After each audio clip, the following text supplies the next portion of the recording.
Yeah. That's it, we've got it. Good. Okay, well, my apologies for a little hiccup at the start.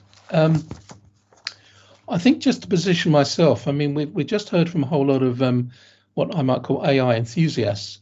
I'm not an AI enthusiast, but I'm a realist. Our students will be using genAI, whether we like it or not, in ways whether we like it or not, completely independent of what we do and what our desires are. So what I want to focus on today is the issues that arise in the context of assessment. And my argument is that consideration of genAI focuses our attention in assessment on a whole lot of issues we should have been dealing with anyway. It also raises a few things of its own. So that's the context that I want to focus on here. So familiar things we know about genAI. Some of this has been mentioned already. It produces very seductive text which appears to answer any question. It's got limitations and biases, which we know. Some of these will get fixed, some of them are intrinsic to the technology. Soon, there will be a version of ChatGPT available, integrated into Microsoft Office. And if we allow our students to have the enterprise version of Office, then that will deal with some of the intellectual property issues. We do this in Australia, but I've realised that not all universities provide the enterprise version of Office to students. So we also know that students get comments on their work and they can generate ideas and text for their assignments at any time. And the great advantage to the students is they can do it whenever they like. However, there's strange crackling on the sound here. If a student uses it well in formal assessment, we don't know if that student has met the appropriate learning outcome. And from that point of view, genAI challenges assessment validity. And of course, is this a new problem? The answer is no. genAI has been used by students for at least the last 2 years, not always in ChatGPT form. And of course, technology continuously creates new aids that students will take up and we take up. So part of this is nothing new, but there are new affordances. What I want to do for the bulk of my session is to step back from genAI, go into look at assessment, and then step back into genAI at the end. So I want to start by being really clear about what the purposes of assessment are and what is it in assessment that it's important for us to hang on to regardless of what happens on the technology front. And I'm going to suggest that assessment always needs to do 3 things. And assessment is not one thing. We talk about assessment as if it's marking students' work.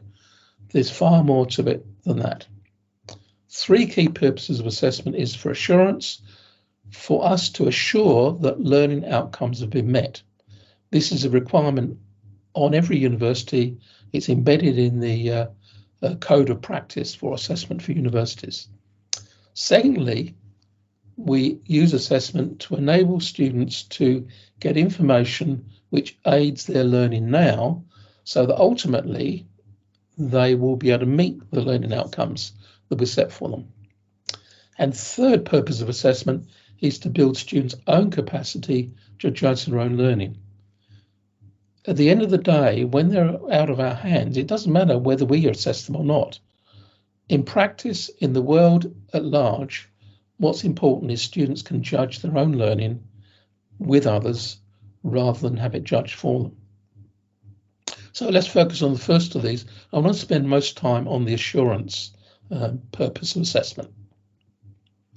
So we're in a context now where we have a standards-based approach to assessment. It's embodied in the code of practice and it's common across most OECD countries now. And what that does is it judges whether students can demonstrate attainment of learning outcomes to a given standard. And what that means is that we cannot allow achievement on one outcome to be compensated for by good achievement on another. So averaging marks across different learning outcomes doesn't make any sense. The other thing that makes no sense is judging students against each other. In fact, that is prohibited in the form of assessment that we use now. We need to judge students against standards, not something which varies from cohort to cohort, from class to class. It also requires transparent standards for each task, and setting a pass mark is not setting a standard. We need to identify what the threshold level is in order that a student has or has not met the learning outcome. They can then get higher marks for exceeding that, but the issue is not what the pass level is what the threshold is. And of course, in this framework, universal grade point averages, in which we average things over all the things that students have done in a particular subject, is meaningless, and averaging what students have done over all the subjects they take in their degree is meaningless. We're adding together and averaging things which can't be added. So in terms of addressing the challenges of ChatGPT or genAI in the assessment for assurance front, I want to give you 3 examples of approaches that people have used. So the first one is, rather than a single assessment task, an assessment task is nested over time. So students do the task piece by piece. Early pieces of the task might only be used for formative purposes, to help with their learning, to involve feedback, but later on they're building up towards something where they are being judged for assessment for assurance purposes. And what this enables us to do is to notice whether there's discontinuity between products from the same student at different stages, which might suggest that there's been an intervention by some other party. What we might do in those contexts is use orals, not across the board, because we don't have the resources to do that, even if we wanted to, but use orals for confirmation purposes. If there's some question about discontinuity in the kind of work that students are producing, then maybe we need to ask some questions. Also, it puts a challenge on the idea of anonymity in marking. So when we don't know our students, which is what happens with anonymity in marking, we can't spot discontinuities. Anonymity in marking is very, very important to address some forms of discrimination, so we can't throw it away, but we have to juggle this issue of anonymity, knowing the students. One helps the students learn, one helps us to do things ethically. Second example is, of course, the rather obvious one, which is to avoid tasks which can be answerable by genAI. So we can easily check our tasks, our assessment tasks, by seeing what ChatGPT generates. And we can retain those that it finds hard to cope with. And the things that we know already about this is we need to throw out all standard problems and essay topics. Anything which, well, at the moment we can Google and get an answer for, ChatGPT will give you an even more fluent version of that. We also maybe in the short term need to make students accountable for their responses by always being prepared to justify and articulate their answers. And the other thing we can do right now is to set highly contextualized, highly personalized and recent tasks using recent literature, which require close attention to what is happening now. Now, ChatGPT will get better and better, so some of these things are going to be overtaken by events. But at the moment, this is a useful strategy. And the third thing I want to mention is the move toward programmatic assessment. And programmatic assessment means we don't look at the learning outcomes within any given module or subject or course unit. We look at the program as a whole and identify what are the key learning outcomes there, and make sure that we focus our assessment for assurance on those program learning outcomes, which will get embedded in particular courses and units, but we focus our attention on those rather than on what might be the idiosyncratic outcomes that get embedded in any given subject at any given time. So fewer acts of assessment for assurance, much fewer acts of assessment for assurance, but we learn to protect those very well so that they are valid and that we do know that students who successfully complete them have met the learning outcomes. We also need tools of curriculum mapping to involve all those who contribute to a program. So where is each program learning outcome introduced, developed and assured? These will occur in different places in the curriculum, in different units, in different subjects, and we need to know where that is. And I need to know as a staff member, is the assessment in my unit for assurance or is it there primarily to be formative? So some takeaways for assessment for assurance. We need to invest energy into integrity for assurance, not in every act of assessment. We still need probably just as much assessment as we have at the moment, but not so much assessment for assurance. A lot of the assessment which we do at the moment can be for formative purposes. Also, we need to not penalise students for early failure to meet standards using grade point averages. Some universities at the moment don't count first year grades, but I think it goes beyond that. What we need to be able to do is to ensure that what they end up being able to do is formally recorded. And as I mentioned before, we may need, for assurance purposes, additional checks. And one of the things we might consider here is moving these checks outside the notion of academic misbehaviour and say, well, this is just the normal thing we do. We randomly check generated work from students and check that they can elaborate on what it is that they've submitted as an assignment. So the second area is about assessment to enable learning.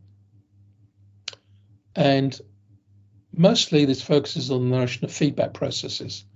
Feedback, our understanding of feedback has radically transformed over the last 8 years. We now see feedback as a process, not as an input. So feedback is not the comments you're making to students on their work. That's a part of a feedback process. Unless students actually do something with them, we can't realistically call that feedback.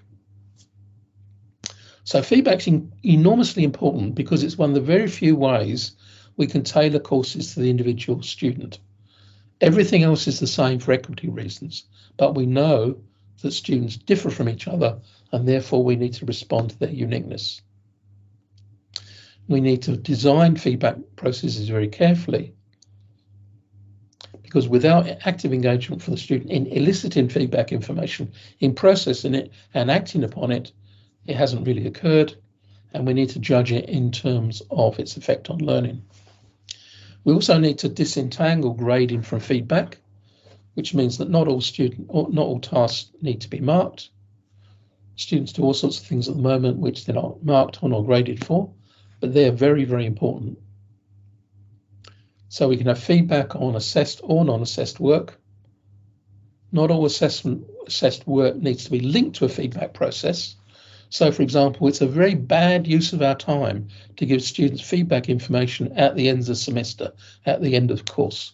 We need to utilise our own efforts much more effectively by moving those kind of activities earlier on to when students can still do something about it whilst they're still enrolled in that particular unit.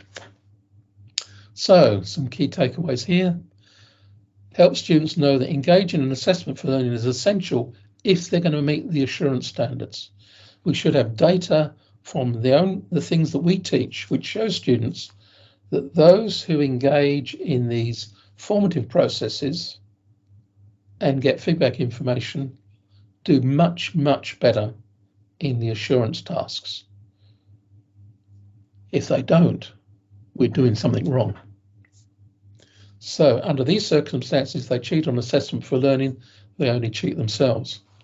And we need to move away, this is a theme of many things I talk about, we need to talk not so much about grades, but about meeting standards and what the criteria are that students need. And they must learn to use feedback processes to benefit themselves. So third purpose of assessment, and I'm going to skip over this very briefly, is developing their evaluative judgment. If they can't judge the quality of their own work, they can't learn effectively. In the workplace, they can't work effectively. And if they can't help each other, they can't collaborate with each other effectively. So evaluative judgment's the capacity to make informed decisions about the quality of work of oneself and others. And it's about these two key ideas. If students are to produce good work, they need an understanding of notions of quality, and they need to be able to compare their work with notions with what constitutes good. I'm not just talking about models here, we're talking about all sorts of ways of understanding quality. So some key takeaways in this area: focus students on the question of what looks good, what does good look like at every opportunity, provide multiple opportunities for students to judge their own work and that of others as an integral part of all our courses, and build students' evaluative judgment so they can use AI tools effectively. That is, we need to help them develop their prompting and judging skills. What constitutes a good prompt? What is a good iterative process when using genAI, and so on and so forth. We've got these different purposes, we need to balance them over time. Assurance comes late. Assessment to enable learning comes early. And assessment to build their capacity to make judgments is needed throughout. So where does this leave us now? It's my last slide. So regression to traditional exams handicaps students, undermines standards. It means we cannot address our learning outcomes because those traditional exams don't cut the mustard. And assessment of that kind won't equip them for professional practice. We need, I think, in many cases, major redesign of assessment to avoid unrealistic tasks or ones that can be easily outsourced to technology. We need to have students have multiple occasions to assess each program learning outcome formatively at first and for assurance purposes later. We need to have fewer but more complex tasks which relate to threshold standards. And at the moment, we need more specific, unique, current and contextualized tasks rather than generalized ones. And of course, we need to securely protect a few key tasks. So we need more assurance for learning, less but higher quality risk managed assessment for assurance, and assure the program, not each module. So thank you. I look forward to some questions and discussion. Thank you so much, David. A really great talk, thank you. And there's lots of reactions, which I'm sure you can see on your screen here now, kind of echoing what I'm saying there. So yeah, a really, really great talk. Thank you to those of you who have posted your question in the Q&A. I'm going to ask a couple of those, if that's okay.